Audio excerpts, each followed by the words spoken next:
Kidlat News Updates. Mga balita ngayon, isang sundalo at isang CTG patay sa engkwentro sa Abra.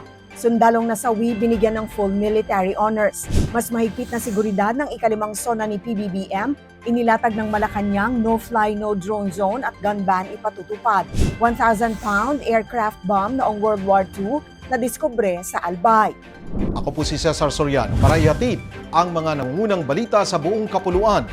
Ngayon, Nasawi ang isang sundalo habang dalawa pa ang sugatan sa bakbakan sa pagitan ng tropa ng 50th Infantry Battalion at tinatayang 10 armadong nalalabing miyembro ng Ilocos Cordillera Regional Committee o ICRC ng Communist Terrorist Group sa hangganan ng Tineg at Lacub, Abra noong July 19, Linggo.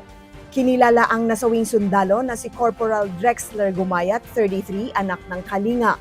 Kinabukasan, July 20, bandang 9:30 ng umaga, muling nakasagupan ng mga humahabol na tropa ang armadong grupo sa barangay Apaw, Tineg at isang rebelde ang patay habang nagpapatuloy ang clearing operations. Noong July 21, sinalubong ng 503rd Infantry Brigade ang mga labi ni Gumayat sa Tabuk City at binigyan ng military honors bago inihatid sa kanyang pamilya.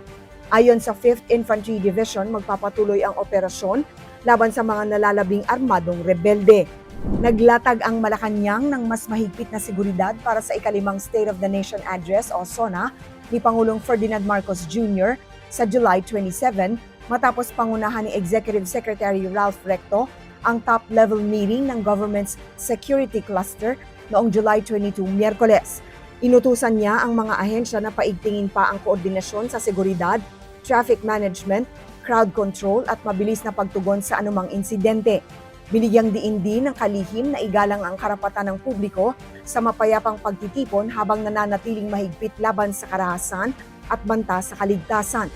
Ayon naman kay National Capital Region Police Office o NCRPO Director, Police Major General Anthony Aberin, 21,261 ang mga pulis, 11,196 civil disturbance management personnel at 3,000 standby personnel ang nakaantabay.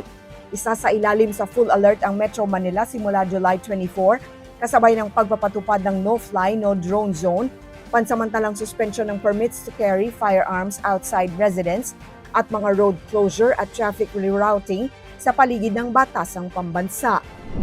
Nadiskubre noong July 21 ang isang 1,000-pound general-purpose aircraft bomb na pinaniniwalaang mula pa noong ikalawang digmaang pandaigdig sa Sitio Sogong, Barangay Ilawod, Kamalig, Albay, matapos itong aksidenteng matamaan ng backhoe na naguhukay malapit sa isang Japanese tunnel.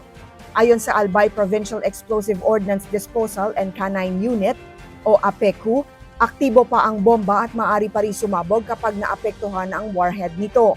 Agad na rumesponde ang mga tauhan ng APECU at ligtas na siniguro ang lugar nang walang naiulat na nasaktan.